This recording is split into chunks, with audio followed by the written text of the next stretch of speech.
Bienvenue à toutes et à tous. La star incontestée de l'exposition Pierres précieuses du Muséum d'histoire naturelle, c'est le diamant. Le diamant est un minéral que l'on trouve à la surface de notre planète et qui est exploité. Mais il faut savoir que les diamants avec lesquels on fait des bijoux sont très anciens. Ils se sont formés il y a quelques milliards d'années. Notre Terre, ici on le voit grâce à cette frise chronologique de la formation de la Terre, s'est formée il y a environ 4,6 milliards d'années. Et les diamants ont commencé à se former lorsque la Terre s'est construite, a fait ses continents, entre 2,5 et 1,5 milliard d'années, et ils se sont formés profondément dans le sol, dans la Terre. Alors dites-moi, comment se fait-il qu'on ait des diamants à la surface de la Terre? Eh bien c'est grâce aux volcans. Parce qu'à ces époques-là, le volcanisme était bien plus violent qu'aujourd'hui, bien plus supersonique, et donc il était possible que des magmas aillent chercher du matériel très profondément dans la Terre et le ramènent à la surface à la faveur de ces explosions supersoniques. Ce volcanisme, heureusement pour nous, il s'est arrêté il y a environ 100 millions d'années.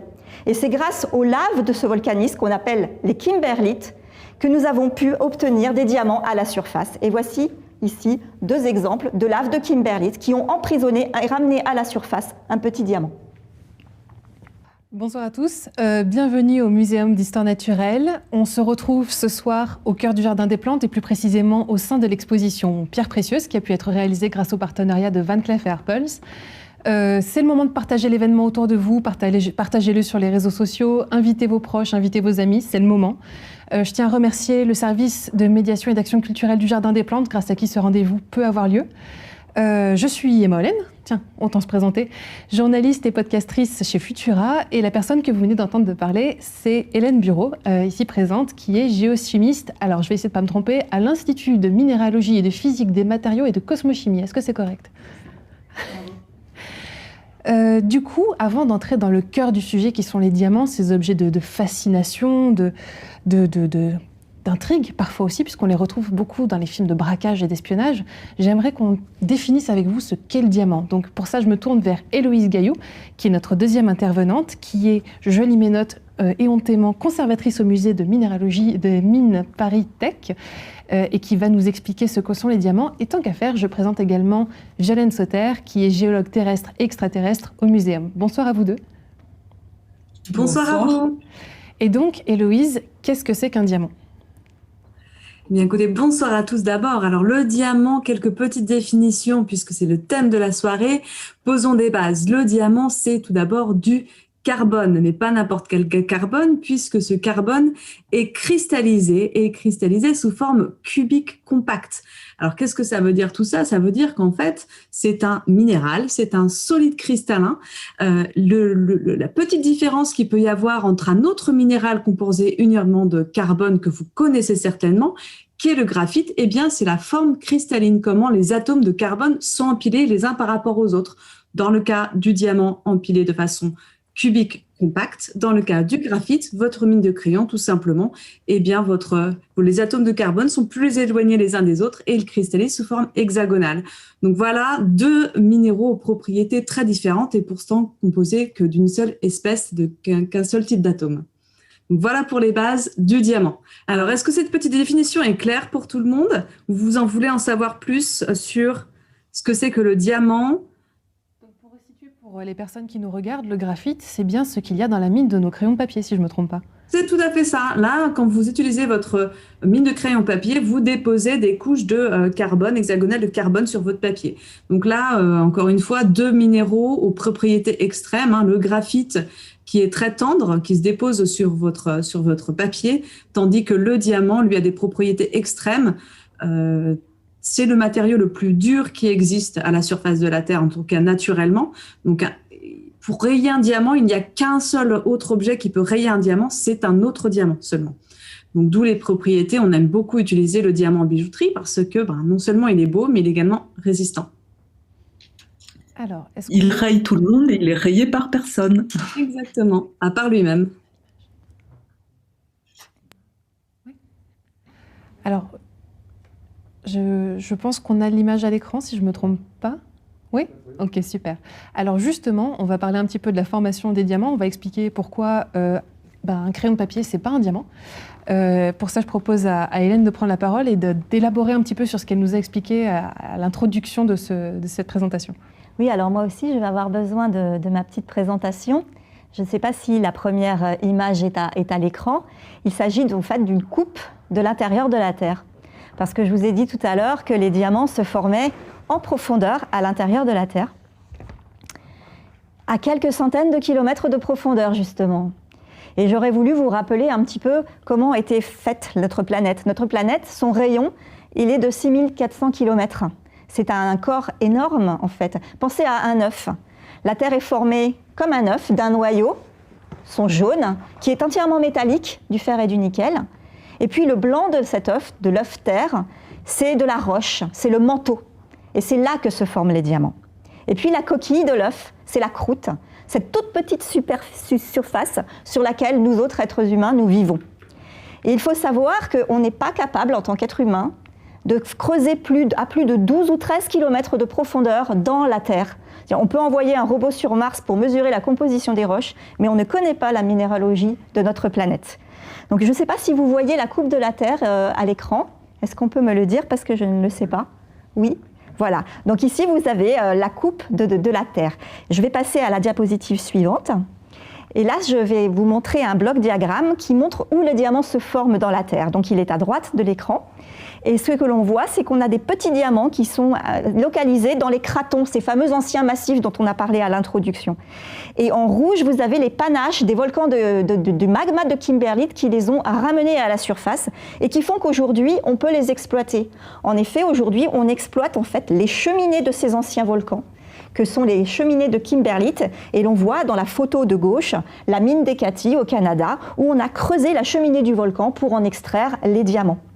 Donc, comme le disait Héloïse, pardon, je me suis trompée de sens, voilà, eh bien, le graphite en profondeur se transforme en diamant. Pourquoi? Parce qu'il y a de la pression. Et la clé de la formation des diamants dans la Terre, et le pourquoi de la formation des diamants dans la Terre, c'est parce qu'en profondeur, il y a de la pression et une haute température. Et l'on voit ici sur ce diagramme, alors en abscisse, vous avez la température, et en ordonnée, vous avez d'un côté la profondeur et de l'autre côté la pression correspondante, une ligne rouge qui marque la délimitation entre le graphite et le diamant. Et c'est comme ça que l'on sait que le diamant se forme à plus de 100 km de profondeur et environ 1000 degrés Celsius. Alors pourquoi les diamants fascinent les géologues? Ils fascinent les gémologues, ça c'est sûr, pour faire des magnifiques bijoux. Mais pour nous, les diamants, ils sont encore plus précieux que pour les gémologues.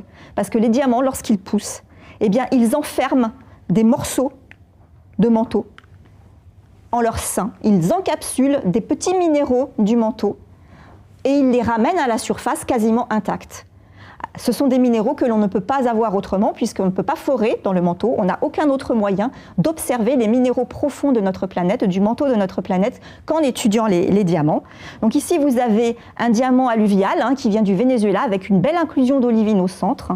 Deux autres images aussi de diamants de la même source. Alors à gauche, vous avez un joli grenat rouge et puis à droite encore des olivines. Et grâce aux diamants, eh bien, on a pu avoir accès à ces minéraux que l'on connaît dans les roches du manteau, mais on a pu aussi découvrir des minéraux qu'on ne connaissait pas, qu'on n'avait jamais observés avant. Et chaque année, on découvre de nouveaux minéraux. Par exemple, en 2014, on a trouvé une ringoudite dans un diamant. La ringoudite, c'est un minéral qui n'est stable qu'à partir de 550 km de profondeur dans la Terre. Et cette ringoudite, elle avait de l'eau dans sa structure. Elle contenait plus d'1% poids d'eau.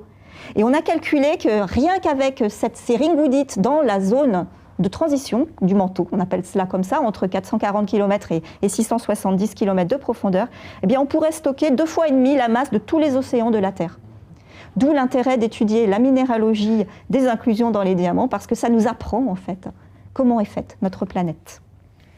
Vous avez peut-être été intrigué par le fait que je présente Violaine Sauter comme une géologue terrestre et extraterrestre. J'aimerais maintenir le suspense encore quelques instants parce que je trouve le sujet vraiment étonnant et fascinant et demander à Héloïse, sur un sujet tout aussi étonnant et fascinant, pourquoi en fait est-ce que les diamants blancs ne sont pas forcément les plus prisés? Parce que c'est un préjugé que l'on a et en fait c'est pas toujours le cas.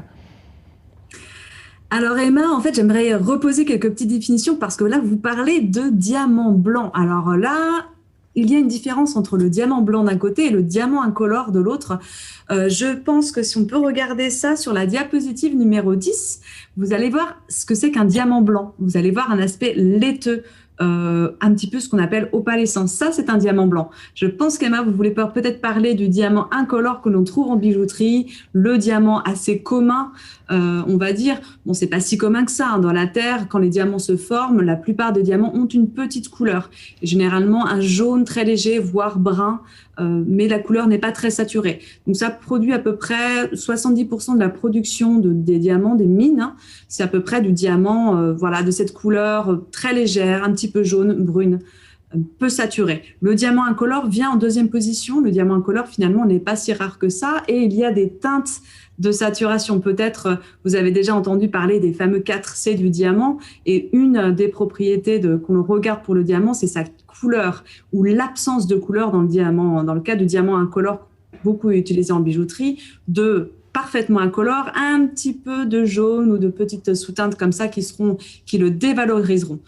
Par contre, maintenant, mettez de la saturation, mettez beaucoup de couleurs dans ces diamants, avec des couleurs très soutenues, par exemple du jaune, mais cette fois-ci très soutenu, ou du rose, du rouge, du bleu, du orange. C'est ce qu'on appelle la qualité du fancy vivid. Et là, dans ce cas-là, c'est beaucoup, beaucoup, beaucoup plus rare que les diamants incolores ou les diamants de couleur peu soutenue. D'où également leur valeur sur le marché actuellement. Alors, ça n'a pas été tout le temps le cas, hein. Là, je dirais que le marché du diamant de couleur a vraiment explosé à partir il y a 20 ans, 25 ans. Avant, on entendait très peu parler du diamant de couleur. Le diamant de couleur est arrivé principalement grâce à des collectionneurs qui ont mis en exposition quelques collections de diamants de couleur dans certains musées. Je parlerai par exemple de la collection Aurora. Alors, si on peut montrer peut-être quelques diamants de couleur avec la diapositive numéro 9, ce serait super. Donc là, cette diapositive numéro 9 vous montre un diamant orange, mais bonne couleur orange, des diamants jaunes, des diamants roses en arrière-plan. Voilà, c'est des couleurs saturées comme ça qu'on aime. Et la collection, on peut peut-être voir la diapo 11 également, qui montre la diapo 11 qui montre un magnifique diamant de toutes les couleurs arrangé en papillon. C'est la collection Butterfly. Et ça, c'est une des premières collections de diamants qui a été montrée au public. Et d'où l'attrait petit à petit des diamants qui a commencé dans les années 1990. Et maintenant, l'explosion des diamants de couleur sur le marché. Alors, vous n'en trouverez pas forcément en bijouterie, hein. Par contre, regardez un petit peu les prix des diamants aux enchères, des diamants de couleur. Le plus cher qui a été vendu au carat, c'est le Blue Moon Diamond, un diamant de 12 carats, vendu pour 4 millions d'euros au carat. Ce sera la diapo numéro 12, qui s'appelle le Blue Moon, magnifique, couleur bleue incroyable. Et voilà, ça, c'était le diamant qui a été vendu le plus cher au carat. Donc, 12 carats, 48 millions de dollars. C'est pas mal.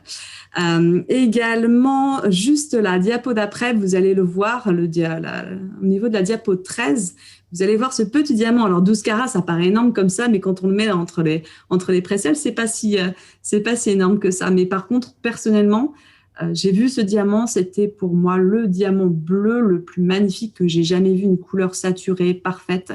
Et là, ça met en avant non seulement la couleur du diamant, mais également, je dirais, la personne, le lapidaire, le diamantaire qui a taillé cette pierre. Parce que vous auriez vu la pierre à l'origine, hein, le diamant brut, la couleur bleue était là, mais pas aussi saturée. C'est vraiment la taille, le lapidaire qui a mis en valeur ce diamant en le taillant parfaitement, reflétant un petit peu en faisant des reflets, d'ajouter des facettes pour renvoyer la couleur et à la fois les feux du diamant. Donc, le diamant incolore, merci beaucoup pour la correction Héloïse, est loin d'être le seul diamant qui existe. Il en existe des variétés très exotiques, et plus exotiques encore sont les diamants que l'on trouve dans l'espace. Alors, je vais laisser tout de suite Violaine me corriger sur cette formulation également, en nous expliquant pourquoi est-ce que l'on trouve des diamants dans l'espace. C'est un peu paradoxal si vous avez bien suivi ce qu'ont dit Hélène et Héloïse. Le diamant, normalement, il pousse dans les entrailles de la Terre sous de très hautes pressions. Et pourtant, on en trouve dans les météorites. Alors les météorites, c'est ces pierres tombées du ciel, mais alors on ne va pas s'exciter. Il n'y a pas des rivières de diamants dans l'espace. Les diamants qu'on trouve dans les météorites, et surtout ceux dont je vais vous parler, ils sont 10 000 fois plus petits qu'un grain de sucre, donc quasiment invisibles. Mais alors les chercheurs s'excitent énormément sur ces diamants parce qu'ils pensent que ce sont des poussières d'étoiles. Alors là, on peut recréer un scénario et essayer de comprendre pourquoi ces tout petits diamants dans les météorites sont des poussières d'étoiles. Donc si on regarde la diapositive numéro 2, est-ce que vous la voyez ? On voit l'image de l'espace. Alors qu'est-ce qui se passe dans l'espace ? Quand vous regardez le ciel par une nuit sans lune, qu'est-ce qui se passe ? Vous avez l'impression que l'espace interstellaire est complètement vide et froid. Mais détrompez-vous, cet espace interstellaire, il est plein de gaz et plein de poussières. Et ces poussières et ces gaz, comment on en connaît la chimie ? En fait, les astrophysiciens, ils font parler tout ça par le rayonnement qu'émettent ces poussières et ces gaz. Et ce rayonnement émis par ces poussières et ces gaz par le langage de la lumière. Et à ce moment-là, on peut savoir quelle est la chimie de ces poussières et ces gaz. Et donc, on envoie des grands télescopes dans l'espace qui mesurent le rayonnement de toutes ces particules. Et quelle n'a pas été la surprise des chercheurs quand en 1984, autour d'une géante rouge, c'est-à-dire d'une étoile riche en carbone à l'agonie, autour de cette étoile, ils ont vu des signatures qui pouvaient bien être des signatures de diamants. Alors c'est un tollé chez les scientifiques, parce que, comme vous l'a dit Hélène, on fait du diamant sous pression. Alors, comment faire du diamant dans le plasma d'étoiles gazeuses où il n'y a pas du tout de pression ? Alors, si on passe à la diapositive suivante, si vous voyez cette diapositive, vous voyez une météorite. En parallèle, donc, de l'observation par les astrophysiciens de ce rayonnement mystérieux probablement lié à du diamant autour d'étoiles riches en carbone et à l'agonie, des chercheurs ont travaillé sur une météorite, qui est la météorite d'Orgueil, qui est une météorite qui est très riche en carbone. Alors, petit aparté, une météorite, vous le savez tous, ça vient de la ceinture d'astéroïdes, entre Mars et Jupiter. Et entre Mars et Jupiter, vous avez plein de toutes petites planètes qui en fait sont les résidus, les témoins du système solaire le plus primitif. Et de temps en temps, ils s'entrechoquent et ça nous envoie les météorites qui finissent par tomber sur nous. Donc en regardant la météorite d'Orgueil, qui vient de la ceinture d'astéroïdes, qu'est-ce qu'on a détecté ? On a détecté une signature très très bizarre, une signature anormale en xénon, alors on ne va pas rentrer dans les détails, et qui prouvait qu'il y avait à l'intérieur de cette météorite des objets qui étaient anormaux vis-à-vis du système solaire, donc qui venaient d'un autre système stellaire. Alors là, on s'est dit, mais qui porte cette anomalie à l'intérieur d'une météorite qui viendrait d'ailleurs que notre système solaire ? Et en dissolvant la météorite, qu'est-ce qu'on a trouvé ? On a trouvé des milliards de tout petits diamants, et ce sont eux qui portent cette signature extraterrestre et même à l'extérieur de notre système solaire, une signature d'une autre étoile. Alors après, on va aller à la diapositive suivante. Et quand on analyse de plus près le rayonnement de ces tout petits diamants, c'est exactement le même rayonnement que celui qu'on a observé autour de ces étoiles agonisantes qui sont bien loin de notre système solaire. Donc finalement, et c'est la dernière petite image, les chercheurs ont fait ce scénario assez hallucinant, qu'au moment de la naissance de notre système solaire, il y avait à côté de lui une étoile agonisante qui, en explosant, a ensemencé d'une rivière de tout petits diamants dans le matériau planétaire naissant de notre système solaire.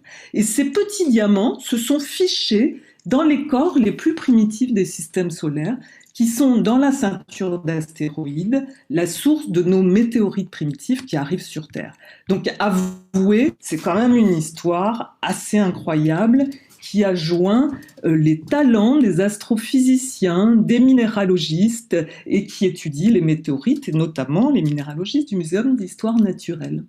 Voilà, pour la petite histoire.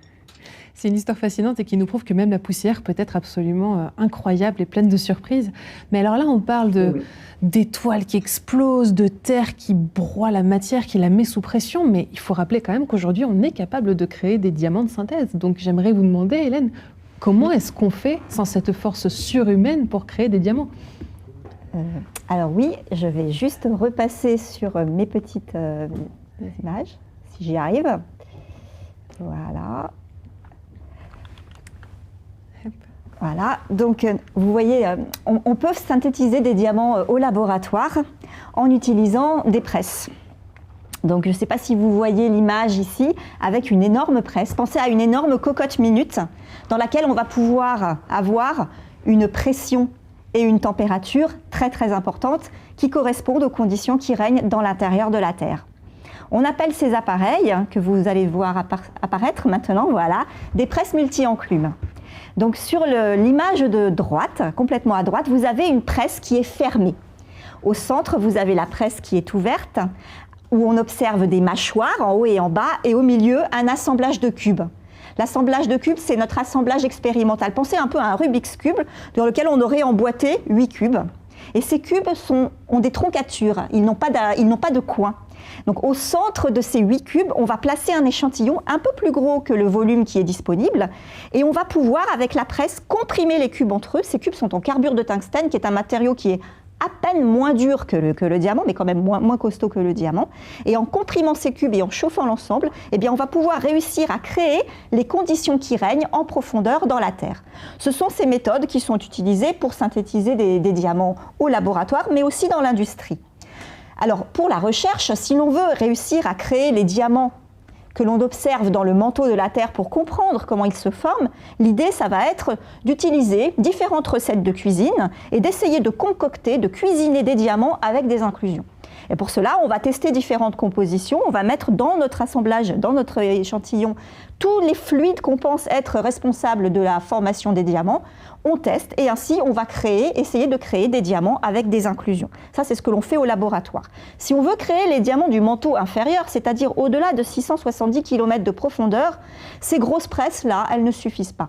On va utiliser le diamant pour synthétiser du diamant. On va utiliser ce qu'on appelle une cellule à enclume de diamant. Alors la cellule à enclume de diamant qui est posée sur la photo de gauche, qui est sur un banc de chauffage laser, elle est grosse comme mon poing à peu près. Et si on regarde à l'intérieur, on observe que l'on a mis tête bêche 2 diamants taillés. Ces diamants, à la base, ils font 4 mm de diamètre à peu près. Et ils sont taillés en pyramide tronquée aussi. Au milieu, on a mis un joint métallique. Et dans ce joint, on a un trou dans lequel on va pouvoir mettre notre petite recette de cuisine pour fabriquer des diamants. Et en envoyant un laser et en comprimant les diamants l'un contre l'autre, on va réussir ainsi à synthétiser des diamants comme dans la Terre. Alors le résultat que l'on obtient au laboratoire, évidemment, ce ne sont pas des diamants millimétriques parce que pour générer de telles pressions, eh bien, on ne peut le faire que dans des petits volumes. Donc les diamants que vous voyez ici, qui sont des images prises au microscope électronique à balayage, ce sont des diamants qui ont poussé pendant les expériences faites en presse multi-enclume, mais ils sont à peine plus grands que le diamètre d'un de vos cheveux. Et ce que l'on observe sur ces images, c'est que le diamant pousse en strates. Alors on distingue par exemple sur l'image de droite on a bien une forme cubique et puis l'on voit que l'on a plein de choses qui se déposent sur la surface du diamant pendant qu'il est en train de pousser, qui se piègent dans les trous.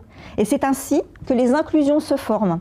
Et donc c'est en faisant ce type d'expérience qu'on va réussir à synthétiser des diamants qui sont similaires aux diamants du manteau de la Terre. Maintenant, les industriels, avoir des diamants avec des inclusions, ça les intéresse, mais alors pas du tout. Par contre, eux, ils veulent synthétiser des gros diamants, larges diamants, si possible qu'ils soient purs. Dans ce cas-là, ils ne vont pas s'embêter avec la recette compliquée que nous, on utilise en tant que géochimistes pour essayer de comprendre la Terre. Ils vont prendre uniquement des catalyseurs, ils vont mélanger du graphite, du carbone, ils vont utiliser par exemple des alliages de fer et de nickel pour faire catalyseur, et ils vont ainsi synthétiser dans des presses multi-enclumes de grands et de larges diamants. Un autre moyen de synthétiser au laboratoire le diamant, eh bien, c'est de faire comme les poussières d'étoiles. C'est d'utiliser des plasmas à haute température. On parle de diamant CVD pour Carbon Deposition. Carbon Vapor Deposition, pardon. On va synthétiser. Voilà, et je vais passer la parole à Violaine qui connaît bien la synthèse CVD. Non, si tu veux. Alors, on va utiliser par exemple un gaz de méthane, CH4, qu'on va mettre à très très haute température dans un plasma et on va ainsi faire pousser de larges diamants qu'on utilise dans l'industrie. Voilà, j'allais poser la même question à Violaine, donc c'est parfait, on y a déjà répondu. Du coup, je me retourne vers Héloïse pour poser une question que plusieurs gens se posent probablement. Si rien ne peut couper le diamant, comment est-ce que le joaillier s'y prend pour dompter ce minéral qui est si dur? Alors, le diamant est très dur, mais par contre, il a un point de clivage. J'aimerais bien que, si c'est possible, on montre la photo numéro 3. Ce serait super. Ça vous montrera à quoi ressemble le diamant sous sa forme naturelle. Le diamant, je vous ai dit, ça cristallise sous forme cubique. Hein. J'ai un cube aux oreilles, par exemple. Mais le diamant fait rarement des petits cubes, hein, comme l'a dit Hélène. Et vous avez généralement plutôt ce qu'il forme, ce sont des octaèdres. Les octaèdres, qu'est-ce que c'est? C'est tout simplement une double pyramide. C'est tout simplement une forme dérivée du cube. En empilant plein de petits cubes, vous pouvez faire cette forme qu'on appelle la double pyramide ou l'octaèdre. Et vous voyez ces faces là bien pyramidales justement qui suivent les faces d'un triangle équilatéral. Eh bien ça, ce sont également des zones de faiblesse à l'intérieur de votre diamant. Donc il est assez finalement facile de cliver, de casser le diamant suivant, si on fait des faces parallèles à celles que vous voyez à l'extérieur, suivant ces faces-là.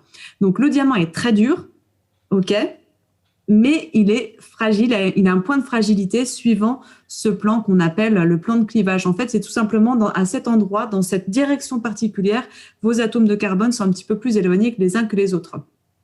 Du coup, première méthode pour casser un diamant ou pour le tailler, hein, c'était comme ça qu'on taillait les diamants à l'époque, au départ, c'était de le cliver. Comme ça, on peut lui donner des formes bien particulières. Et la poudre de diamant, à partir du diamant, on peut faire de la poudre de diamant. Et cette poudre peut être utilisée pour polir, pour façonner, pour ajouter des facettes à votre diamant. Alors actuellement, il y a quand même pas mal de diamants qui se taillent non plus à la main, non plus à la polisseuse, mais de façon, ce qu'on appelle en utilisant des lasers. Donc des lasers sous trop haute température, tout simplement, ça va faire que votre diamant va se carboniser et va petit à petit, ça va couper les faces du diamant. Donc là, c'est une méthode très populaire actuellement. Beaucoup de petits diamants de bonne taille peuvent être coupés au laser, mais après, derrière, il faut repolir en utilisant de la poudre de diamant. Et tout ça se fait, contrairement à d'autres pierres, pas avec de l'eau. Il faut vraiment y aller tout doucement. C'est de la poudre de diamant sèche qu'on applique et sur une roue, que vous appliquez petit à petit, doucement, parce qu'il ne faut pas trop que votre diamant chauffe, puisque sinon, il se transforme en graphite, encore une fois. Donc voilà, il faut encore du diamant pour tailler du diamant ou utiliser les points de faiblesse du diamant qu'on appelle le clivage. Et actuellement, du laser en chauffant le diamant pour finalement l'entailler à l'intérieur de cette matière très dure. Alors je reviens sur la question du diamant que l'on retrouve dans l'espace. Je crois me souvenir, alors vous pouvez tout à fait me contredire, qu'on avait découvert il y a quelque temps une planète où il y avait des pluies de diamants. Du coup, je voulais demander à Violaine si c'était quelque chose, si c'était un abus de langage déjà, et si on avait la preuve de l'existence de diamants sur d'autres planètes que sur la Terre. Alors, il y a dès qu'on parle carbone, les gens disent diamant, hein, en fait. Donc déjà, si vous avez une pluie de diamants sur une planète, c'est du carbone qui n'est pas forcément sous sa forme diamant. Donc après, il faut recontextualiser, mais il faut faire très très attention parce qu'on entend aussi du diamant liquide. J'ai entendu ça à l'intérieur d'une planète. C'est du diamant liquide, c'est pas du diamant, hein. Le diamant, comme vous a expliqué Héloïse, c'est une chimie, c'est du carbone et une structure. Donc une structure en octaèdre ou en cube. C'est la même chose. Donc voilà, donc il faut faire très très attention parce qu'il y a au niveau journalistique, je suis désolée de le dire, parfois des abus de langage et les gens confondent carbone, graphite et diamant. Donc là, les pluies dont vous me parlez, j'ai pas l'impression que ce soit des pluies de diamants. C'est justement pour ça qu'on est là. C'est justement pour cela qu'on est là, pour démystifier et pour en parler. J'aimerais bien qu'on pose une définition qu'on n'a pas posée, qui est le carat. Est-ce que l'une de vous accepterait de nous dire ce qui définit un carat ? Oui, il n'y a pas de problème, hein. Un carat, pourquoi? Qu'est-ce que c'est qu'un carat? Alors déjà, regardez 1 gramme, ce que ça représente. Vous faites l'1/5 d'un gramme, vous fait 0,2 grammes ou 200 milligrammes, et ça, c'est 1 carat. Voilà, donc c'est juste une notion qui est un petit peu plus relative en gémologie. Donc, juste à retenir, 0,2 grammes. Et pour te compléter, Héloïse, c'est le poids d'une graine de caroubier.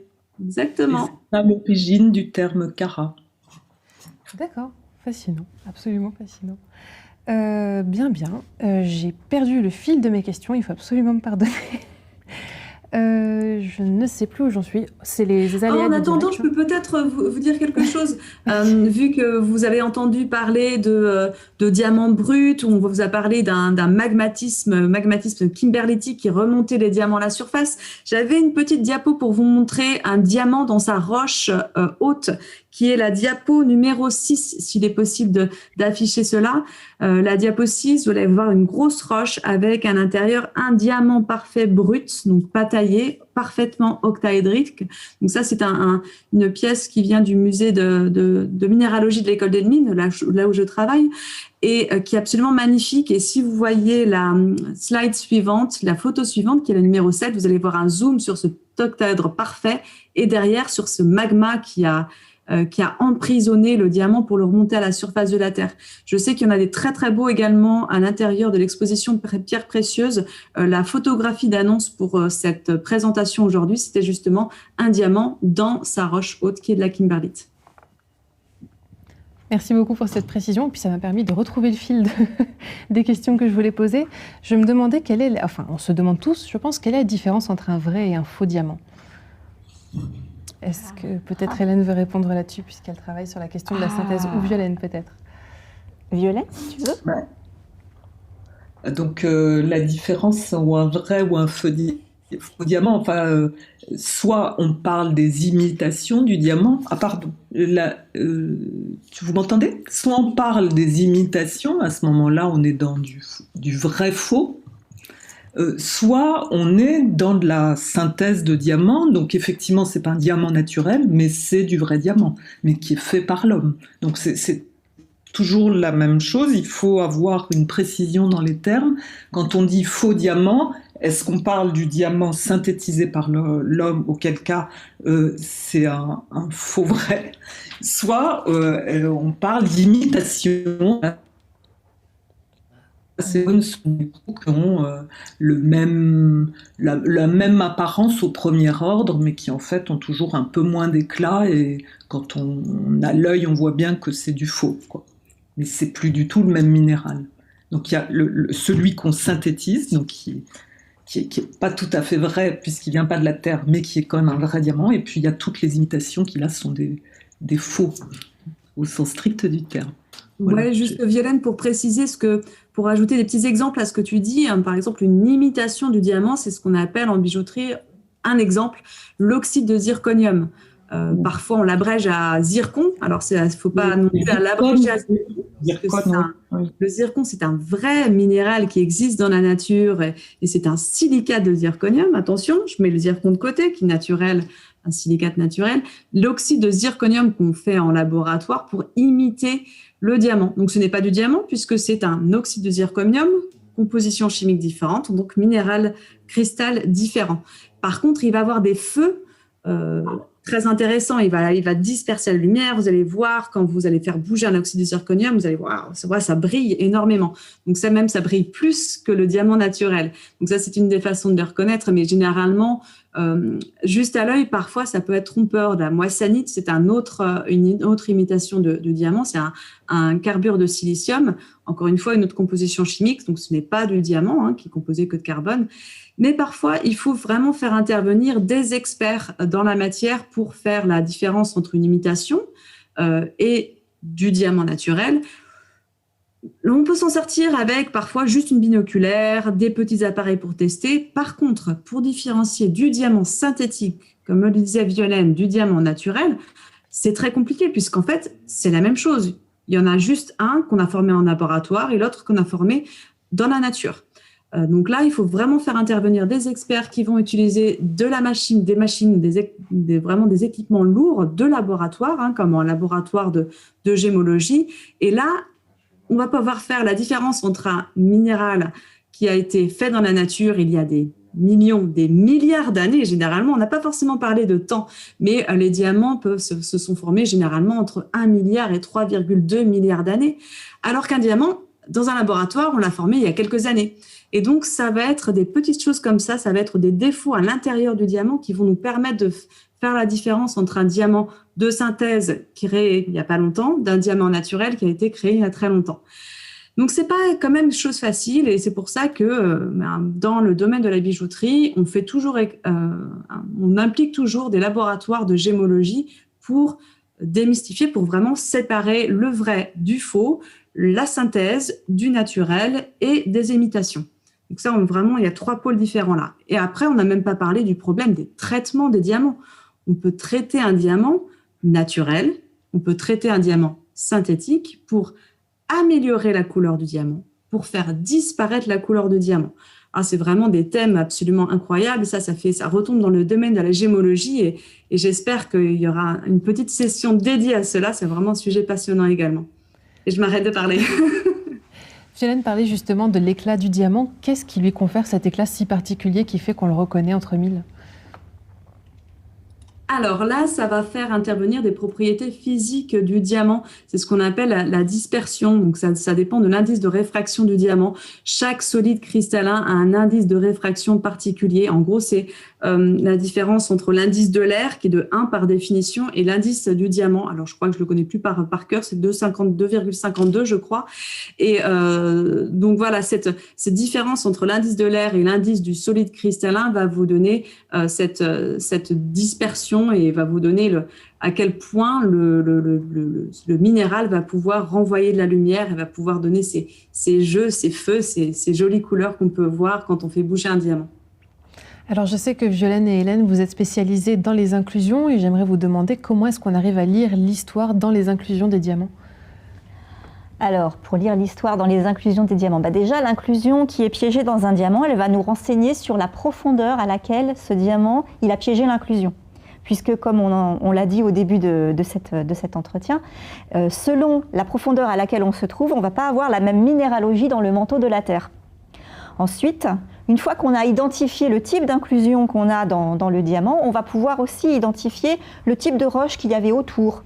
Si par exemple ce sont les péridotites, les roches du manteau, mais d'autres roches aussi qui sont plutôt dans les zones de subduction, qui sont les éclogites. Donc on a toute une nomenclature, tout un code de composition de roches avec des minéraux associés qui vont pouvoir nous permettre de savoir d'où, on va dire en profondeur, est issu le diamant. Et bien sûr, si on a des minéraux plus exotiques encore, comme des ringoudites, des ferropériclases, des minéraux qui n'existent pas à la surface de la Terre, là on va savoir que notre petit diamant fait partie de très très peu de diamants, des moins de 10% de diamants de tous les diamants éjectés à la surface de la Terre qui proviennent du manteau inférieur. Alors on parle de l'histoire qui est dans les diamants, mais on pourrait aussi parler de l'histoire du diamant dans nos sociétés. Je ne sais pas si c'est un sujet que l'une d'entre vous aurait envie d'aborder sur la place du diamant dans notre culture et dans l'art joaillier. Je crois que... Alors là, ça va être une question qui va être plus dédiée aux historiens de l'art, mais sachez au moins que le diamant a été utilisé de tout temps. Il est connu vraiment de tout temps, depuis l'Antiquité jusqu'à nos jours, vraiment, qu'on l'a utilisé au départ sous sa forme brute, que ce n'est que vers le 15-16e siècle qu'on a commencé à le fendre et puis à le tailler sous leur forme actuelle. Mais ce symbole de résistance, qu'il est impossible de le rayer à part avec lui-même, c'est une notion finalement qui est retrouvée dans le diamant, c'est une notion de pouvoir. Donc le diamant a toujours été associé à ce pouvoir. Donc là, après, moi, je laisserai vraiment parler les historiens de l'art et peut-être Violaine qui a quelque chose à compléter, j'ai l'impression. Un tout petit détail justement pour rebondir sur ce que vient de dire Héloïse, c'est qu'en fait ce qui est assez rigolo, c'est que dans les peintures, donc avant qu'on taille le diamant, donc avant le XVIe siècle, en fait le diamant était peint en noir parce que c'était des octaèdres bruts et donc ils diffractaient pas la lumière du fait qu'on ne les taillait pas. À partir du moment où on a connu la taille, on a découvert la taille, si vous regardez toutes les peintures de cour, le diamant qui était peint sous forme d'octaèdre noir est peint sous forme de brillant blanc. Et donc là, vraiment, cette évolution de la peinture, en fait, qui suit la découverte de la taille et qui la reflète dans sa façon de figurer le diamant sur les peintures de cour. Et justement, comme dit Héloïse, c'était vraiment un bijou symbolisant la puissance puissance. Et donc, en fait, c'était des octaèdres portés par des maharajas et des gens relativement puissants et qui avaient un côté quand même assez agressif, puisqu'il y avait la pointe de la pyramide qui faisait la bague, quoi. Donc, c'était un instrument de pouvoir plutôt assez agressif et assez particulier. Voilà. D'autant qu'en plus, c'est vrai que jusqu'au XVIIe siècle, on trouvait que les diamants que dans certains endroits en particulier, principalement en Inde depuis l'Antiquité, il n'y avait qu'en Inde et supposément sur l'île de Bornéo également, il y avait un tout petit gisement sur l'île de Bornéo, mais principalement en Inde, les plus gros diamants utilisés dans toute l'Antiquité jusqu'au XVIIe siècle venaient d'Inde. Qu'un seul endroit dans le monde où on pouvait trouver du diamant. Au XVIIe siècle, on a découvert les gisements du Brésil, puis à la fin du XIXe, ceux d'Afrique du Sud, et c'est vraiment avec la découverte des gisements d'Afrique du Sud, donc à la fin du XIXe, que le diamant a pu arriver sur le marché de, je ne dirais pas tout le monde, mais quand même d'être accessible au-delà de la royauté finalement.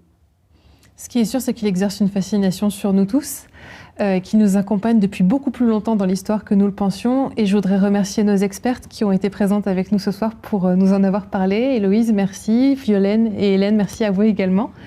Merci à vous de nous avoir suivis.